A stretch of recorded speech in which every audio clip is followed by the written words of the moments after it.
Ever wondered what it would be like to win $1 million on a game show? Well, I'll tell you this, it's been almost 15 years since this show even came along and changed, well, world game shows, in various countries, since it was based on an international game show. So, get ready as I talk about Who Wants to Be a Millionaire today on the wide world of game shows. Big D's Entertainment Rankings and Reviews presents Wide World of Game Shows. Greetings, my fellow YouTubers. I'm Doyle, the Big D to you. This is Big D's Entertainment Rankings and Reviews, welcoming you to the wide world of game shows. Today I'm going to be talking about a pretty big game and what have you that really became an international success, especially in the US and in other countries. And I'm going to tell you, this was kind of surprising. I watched some of this, not a whole lot after it was in syndication, but I'll get to that in a little bit. It was a game where you had to, try and guess multiple choice questions. Give the answer to a multiple choice question, what have you. And you have 3 ways to keep you alive and what have you, in the hopes of reaching the big one to, in other words, $1 million. So now, without further ado, I present Who Wants to Be a Millionaire?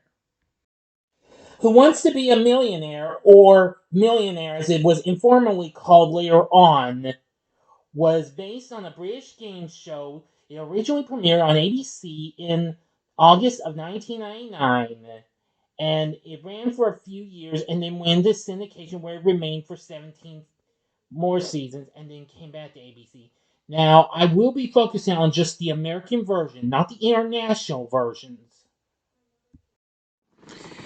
Now, Who Wants to Be a Millionaire was produced by Buena Vista Television, now of course Disney, along with the help of other companies.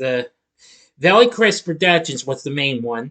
They later had Celador, Two-Way Traffic, Embassy Row, and Kimmelot, which was Jimmy Kimmel's company for later on. Now then.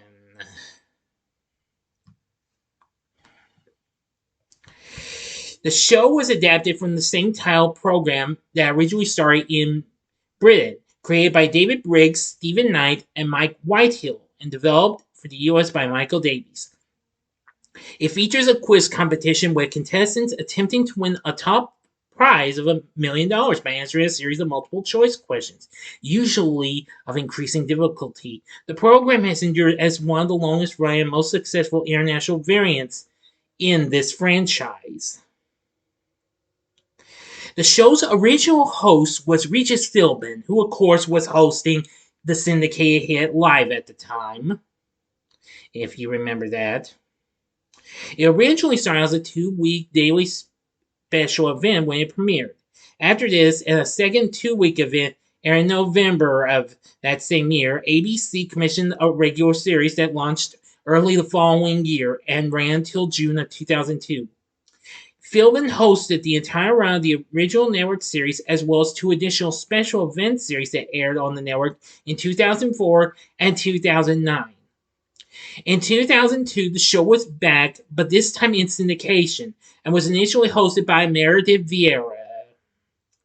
Cedric the Entertainer took over the show in 2013, with Terry Crews replacing him in 2014, but only hosting for 1 year, and the rest of the run was done by Chris Harrison, until the show was canceled in 2019.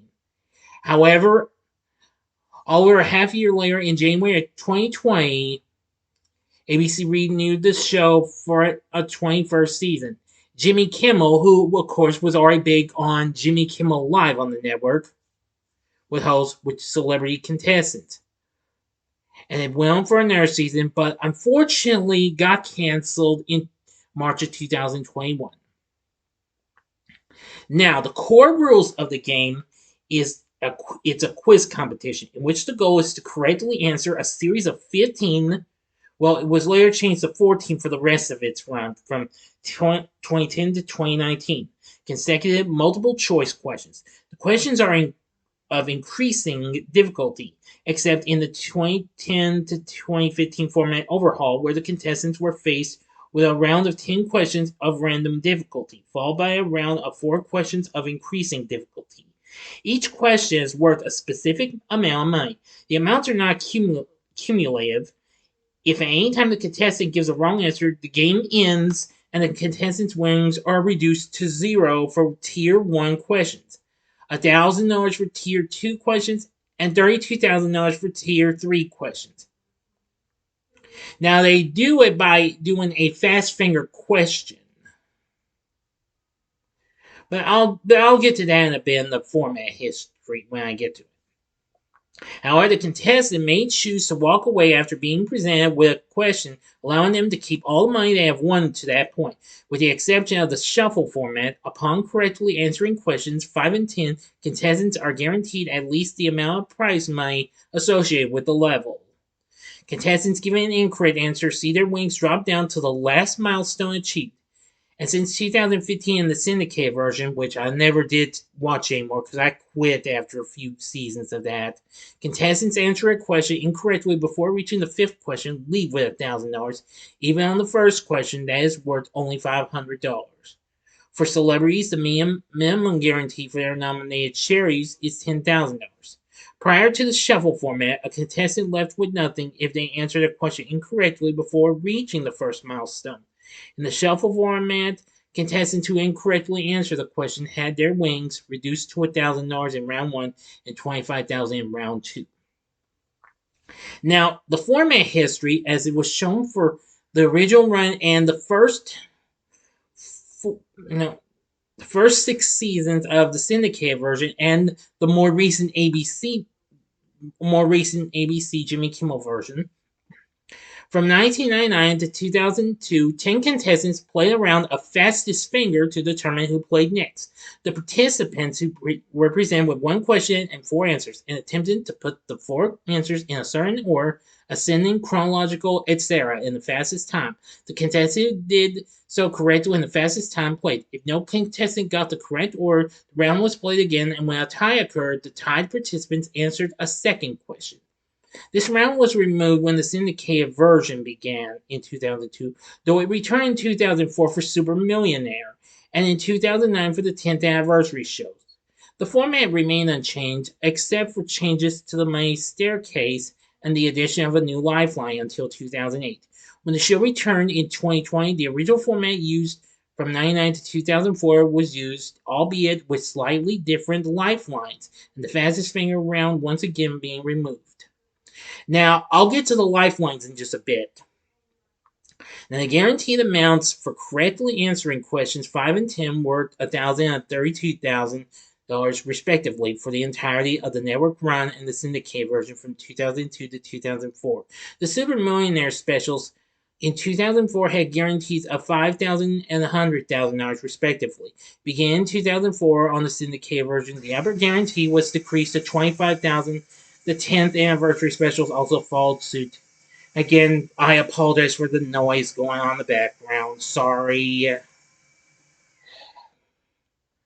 Now, where was I? Oh, yes. In 2008, the format was altered to include a time limit on each question. The amount of time for each question was as follows: 15 seconds for questions 1 to 5, 30 seconds for 6 to 10, and 45 for 11 to 14. And question 15, 45 seconds, plus a total of all unused time from the previous questions. The timer began to run as soon as the 4 answer options were revealed. The contestant had to give a final answer before it reached 0. The timer temporarily paused if the contestant used a lifeline, and restarted once the lifeline ended. If time ran out, the game ended and the contestant left with whatever money they had won up to their point. However, if this changed while the double dip lifeline was in effect, the contestant's wings were instead reduced to the last safety net they had reached. While the clock format was in use, the contestant was also shown the categories of all 15 questions in the order they were to be asked. The first season of this Guarantees for answering questions 5 and 10 were $1,000 and $25,000. For the final season, the lower guarantee was increased to $5,000, commensurate with a change in the money tree. Now, of course, the format was overhauled in 2010 to shuffle format, splitting the game into 2 rounds. First round consisted of 10 questions, and also, like I said, I didn't watch much of the syndicated version. Later on, the difficulty level and value of each question were not tied to one another. The value of each question was revealed only after the contestant answered it correctly or choose to jump or skip it. A correct answer added the money to the contestant's bank, while jump put the value out of play. The maximum bank for this round was $68,000. If the contestant missed a question in the first round, they left with $1,000, even if their bank was lower than this total. Choosing to walk away allowed the contestant to keep half their bank. Now, from 2011 to 2014, some weeks were double your money weeks, in which one first round question was randomly designated as being worth double its value. The maximum potential bank from this round thus became $93,600. Yeah. Now, for the rest of its run, when they hired Chris Harrison to host, the format was changed once again to resemble that of the original Millionaire format. Each contestant faces 14 questions of increasing difficulty with no time limit or information about the categories, because they used categories during the runs and what have you. There was so much to go through on that. Now, for the lifelines, there are forms of assistance. They use that if a question proves to be difficult. Now, the original lifelines consisted of 3 of these. Those were 50-50, Ask the Audience, and Phone a Friend. Now, the Ask the Audience question was the one that was used through the whole series. And that was where the audience members individually use 4-button keypads to register the answer they believe is correct. And the percentage of votes for each answer is then shown to the host, contestant, and home viewer. So, and as now 50-50, which was used from 1999 to 2008, and then for the Chris Harrison run, and then the Jimmy Kimmel run. 2 incorrect answers were eliminated, leaving the contestant with a choice between the correct answer and one remaining incorrect answer. The other was Phone a Friend, going from 1999 to 2010, and then brought back for the Jimmy Kimmel run. The folks at AT&T would get them hooked up. The contestant calls a prearranged friend is given 30 seconds to discuss the question with that person. In 2010, the lifeline was dropped due to increasing use of search engines by the friends to look up answers. But then the lifeline returned in 2020 with all friends being monitored by a member of the show's production team to prevent cheating.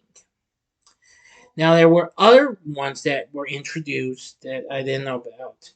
In 2014, there was Plus One, where the contestant may invite a friend on stage from the audience to assist with the current question. After the question result, the friend must return to the audience. In 2008, there was Ask the Expert, which was only used from 2008 to 2010, based on a later lifeline. It was earned after answering 5 questions correctly until 2010, when it was given to the contestant immediately following the removal of Phone a Friend. The contestant was connected to an expert via a video call, and the two could discuss the question with no time limit. Now, in the Jimmy Kimmel, then there's Ask the Host, which was in the Jimmy Kimmel run. This allowed the contestant to ask Kimmel's advice on the current question and give the best possible answer. If used, and the contestant answers, both the contestant and host do not see the correct answer until the computer reveals it. In 2012, and this was only used until 2013, was Crystal Ball, used occasionally during the shuffle round. This lifeline allowed the contestant to see the value of the current question before either answering or jumping it. if Jump the Question had not yet been used. I'll get to that in a moment. In 2004, Double Dip was introduced, first used during Super Millionaire. And this allowed the contestant to make a second guess at the answer if his or first one was wrong. The contestant had to invoke the lifeline before making the first guess, and was removed from play regardless of which guess was correct. In addition, the contestant could not walk away from the question after invoking the lifeline. It was used in the main series from 2008 to 2010, replacing 50-50. Then there's Jump the Question from 2010 to 2015. And this lifeline allowed the contestant to skip the current question, but the money associated with it was removed from play. It could be used twice per game from 2010 to 2014, but only once from 2014 to 2015. It could not be used on the big one, the $1 million question. Next, switch and or cut the question, used from 2004 to 2008. It's earned after answering 10 questions. This lifeline allowed the contestant to discard the current question and replace it with one of the same value. The contestant was shown the correct answer to the original question before the switch, and any lifelines used on the original question were not reinstated. It was occasionally used from 2014 to 2019 during WizKids Week and was available from the outset. In 2004, used during Super Millionaire, the Three Wise Men had come out. And this lifeline allowed the contestant 30 seconds of advice from a panel of 3 experts who were sequestered backstage and saw the question only when their help was requested. At least one expert was a female, and at least one was a former Millionaire contestant. The 2020 season features a lifeline similar to Plus One, replacing Ask the Audience, and it offered a contestant after the 10th question allows them to consult with their accompanying supporter one time during the final 5 questions. However, in order to obtain this, the contestant must exchange one of his or her other remaining lifelines. The contestant has unlimited access to their supporter for the first 10 questions. There were some people who won the big prize. First one was John Carpenter, not to be confused with the horror movie genius himself. He was the first winner of the franchise, won in 1999, November 1999. In January the following year, Dan Blonsky won, John Travolta won in March 2000, and so on. So, and there were so many others. Whew. So that's how Millionaire is played.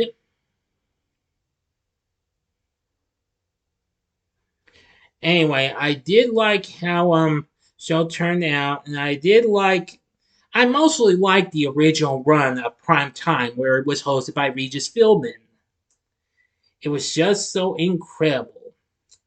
That, of course, during its popularity, it would get some knockoffs and what have you, like Greed and 21, as well as importing various game shows of Britain and Australian origin, like Winning Lines, Weakest Link, and It's Your Chance of a Lifetime. It later got shown in syndication. Unfortunately, I gave up on this because I got tired of them ending the game when time was called, when they were just early on in questions, and thus I never watched Millionaire again.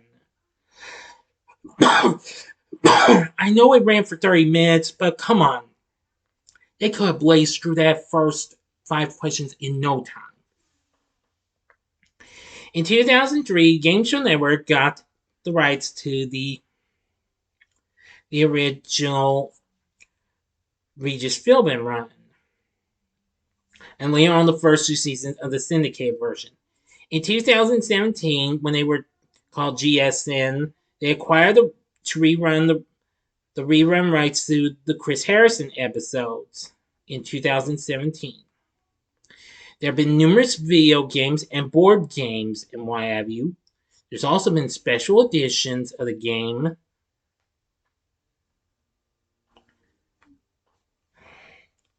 Oh boy, there's so much to mention.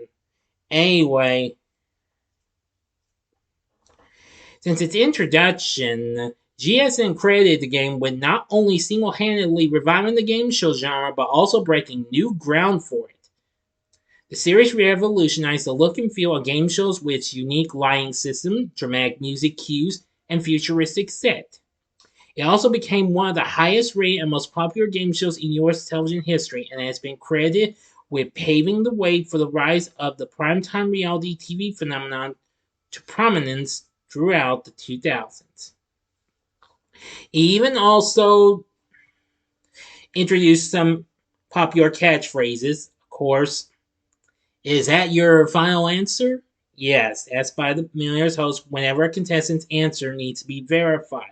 Was popularized by Philbin, of course.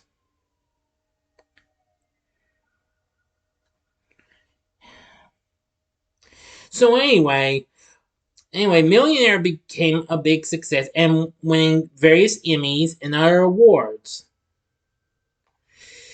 So anyway, I think it was pretty good. Now, you could probably find episodes of the game on YouTube. Earlier this year, ABC launched a streaming channel consisting of episodes of the reboot and what have you through the ABC app and ABC.com. But unfortunately, but it only lasted 4 days as it went offline 4 days later, unfortunately. But anyway, Who Wants to Be a Millionaire? I think it's still a great game. I know I didn't watch it a whole lot. I mostly liked it for the Regis Philbin run. But anyway, what did you think of Who Wants to Be a Millionaire? Did you ever like this game? You can let me know in the comments section below. If you like this video, click the like button, subscribe, and be a part of the Big D Nation. Join me next time when I bring to you a review of Blue Collar Comedy Tour, the movie. And then after that, you'll get my Def Leppard songs ranking, which I need to try and make a last-minute tweaking because I made an error on it. But I'm going to fix it. Promise. So, I hope you enjoy this, and we'll have another episode of the Wide World of Game Shows coming up soon. I've got to get my schedule fixed up, and I'm sure you're going to see some on there. So if you like this, consider checking out these other Wide World of Game Shows episodes. In the upper left-hand corner is the episode I did on The Price is Right. The upper right-hand corner is the episode I did on Pyramid. Or go to the bottom left-hand corner and see the previous episode on Beat the Clock. And the bottom right-hand corner is the button you can click to subscribe if you like rankings and reviews on movies, TV, music, video games, etc., as well as the wide world of game shows, then I'm your guy. Thanks for watching. Until next time, I'm the Big D saying, see ya.